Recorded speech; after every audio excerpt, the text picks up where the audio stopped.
तो समाधि का महत्व बताते हुए नारद जी अपने पूर्व जन्म का चरित्र व्यास जी को सुना रहे हैं और कह रहे हैं, हे व्यास जी, अहम पुरातीत भवे भवम मुने दासस्तु कस्याश्चन वेदवादिना। व्यास जी, मैं पूर्व जन्म में दासी पुत्र था। मेरी माँ दूसरों के यहाँ पर भोजन बनाया करती थी। एक बार संतों के चरण हमारी कुटिया पर पड़े तो मेरी माँ ने मुझसे कहा कि नारद, तुम्हें संतों की सेवा करनी है। तो जैसी आज्ञा मेरी माँ ने मुझे दी, मैं संतों की खूब सेवा करता। संत मुझसे कहते, जाओ जाकर के जल लेकर के आओ पूजा के लिए। मैं दौड़ा दौड़ा जाता और पूजा के लिए जल, दूर्वा इत्यादि उनकी पूरी व्यवस्था करता। संतों के आने से पहले मैं लिपाई करता, स्थान को स्वच्छ बनाता। मुझे बड़ा आनंद आता। तो संतों ने कहा कि हमारी इच्छा है कि संत चातुर्मासीय व्रत करते हैं तो हम इधर ही रुक जाएं और अपना व्रत करें। मैं परम प्रसन्न हो गया। तो 4 महीने मैंने संतों की खूब सेवा करी। अब तो मेरा मन संतों की सेवा में लग गया। संत जब जाने लगे तो मैंने उनसे कहा कि मुझे भी साथ ले चलो, परंतु मेरी माँ नहीं चाहती थी। मैया क्या चाहती थी? बोले नारद छोटा है, बड़ा हो तो मेरी सेवा करेगा, घर में एक सुंदर बहू आएगी तो हम दोनों की देखभाल होती रहेगी, मेरी सेवा करेगी, नारद की देखभाल करेगी। तो माता की इच्छाएं कुछ और थी। तो संतों ने कहा कि देखो नारद, पुत्र का जो प्रथम कर्तव्य है वो है माता पिता की सेवा। आजकल ऐसा देखने के लिए मिलता है, लोग घर बार को छोड़ करके भजन के लिए जाना चाहते हैं। गौतम बुद्ध जब घर से गए, सिद्धार्थ उनका नाम था, सब कुछ छोड़ करके जब उन्होंने अपने नगर में देखा, उनके पिताजी कभी नहीं चाहते थे वह गरीबी देखें, रोग देखें। वृद्ध जो भी होते उनको वहां से निकाल देते अपने महल से। लेकिन एक बार जब सिद्धार्थ ने देखा कि हमारे नगर में ऐसा भी होता है, जब उन्हें रोगियों को देखा, गरीबों को देखा, भूखमरी देखी, मन में वैराग्य और सब कुछ छोड़ करके चले गए। लेकिन एक बार वो वापस लौट करके आए तो उनकी पत्नी ने कहा कि अब आप क्यों आए वापस? जब चले ही गए थे तो वापस लौट के आने का क्या अर्थ? बोले मैं तुमसे माफी मांगने के लिए आया हूं। बोले क्या? बोले मुझे एक बात समझ में आ गई कि जिस चीज को ढूंढने के लिए, जिनको प्राप्त करने के लिए मैं बन बन भटका, उनको मैं घर में रहते हुए भी प्राप्त कर सकता था। तो आज मैं तुमसे क्षमा मांगने के लिए आया हूं।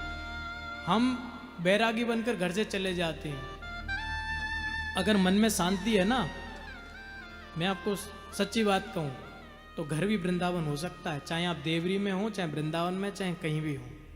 और मन में शांति नहीं है तो वृंदावन में भी आप आ लेना, देखना आपका मन कहीं और बैठा होगा। मन में विचार होगा कि 5 दिन की कथा और बची है, फटाफट समाप्त हो तो अपने स्थानों पर पहुंचे। तो ये तो आनंद का विषय है। हम कथा वगैरह सुन रहे हैं, कीर्तन कर रहे हैं, ये सब किस लिए? बोले मन को शांति हो, आनंद की अनुभूति हो हृदय में, इसलिए तो सुन रहे हैं। सब कुछ छोड़ देना, त्यागना, त्याग तो मन से जाता है। इच्छाओं को अंत करें और मन में प्रसन्न रहें, इसे कहते हैं वैराग्य। वैराग्य का अर्थ ये नहीं होता घर से छोड़ करके चले जाना। तो गुरुओं ने समझाया नारद जी को कि नारद, अपनी माता की सेवा करो। तुम्हारे पिता नहीं है तो तुम्हारा प्रथम कर्तव्य तो माता के प्रति है। परंतु नारद जी का मन तो भगवान में लग चुका था। तब संतों ने उनको एक मंत्र दिया, नमो भगवते तुभ्यं वासुदेवाय धीमहि प्रद्युम्नाय निरुद्धाय नमः संकर्षणाय च।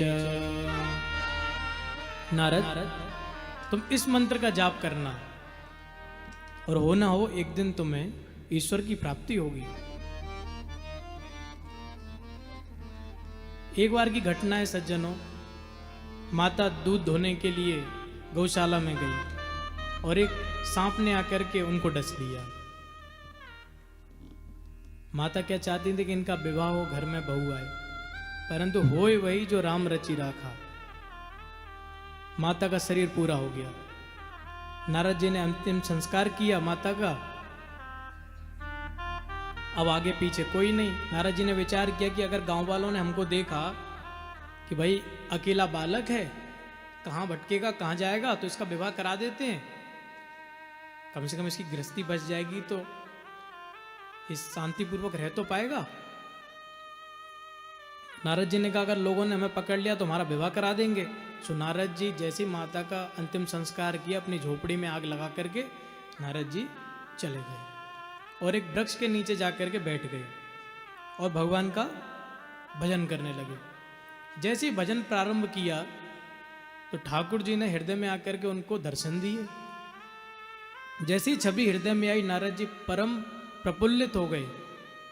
बोले वाह, मैं तो संसार को देख करके सोचता था कि संसार कितना सुंदर है, परंतु संसार को बनाने वाला इतना सुंदर।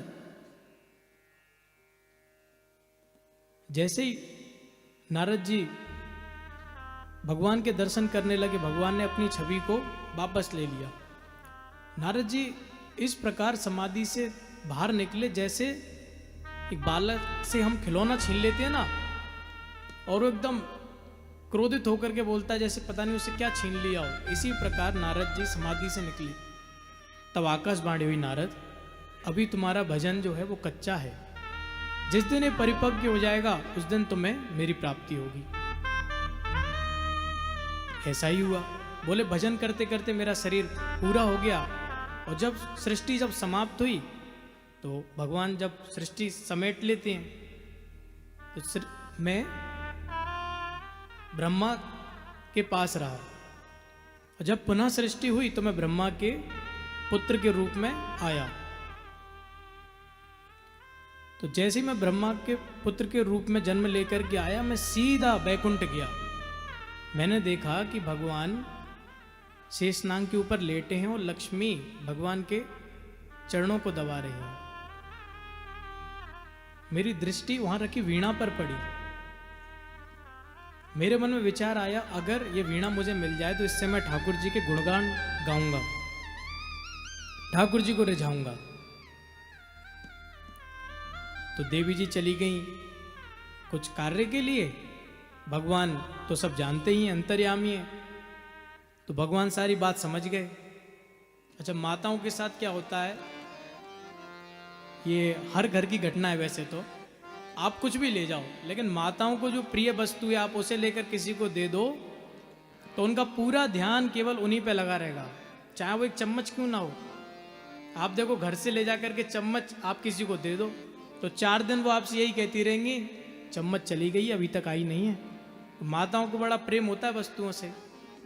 तो भगवान ने नारद जी से पूछा, नारद क्या चाहते हो? नारद जी कह रहे हैं, देव दत्तामिमां वीणां स्वर ब्रह्म विभूषितां मूर्छित्वा हरिकथां गायमान चराम्यहम्। देव दत्तामिमां वीणां, हे प्रभु मेरी एक इच्छा है कि ये जो वीणा रखी हुई है ना इसे मुझे दे दो। नारद तुम क्या करोगे इस वीणा का? बोले इससे मैं आपकी कथा को गाऊंगा, और जब तक गाऊंगा जब तक मैं मूर्छित होकर के गिर नहीं जाता। भगवान परम प्रसन्न हो गए और प्रसन्न होकर के बोले, ऐसा है नारद, इसे लेकर के जल्दी चले जाओ, इससे पहले देवी जी आए। और जाते जाते नारद जी चतुर्श्लोकी भागवत व्यास जी को दे गए। तो संतों की कृपा से नारद जी को ईश्वर की प्राप्ति हुई।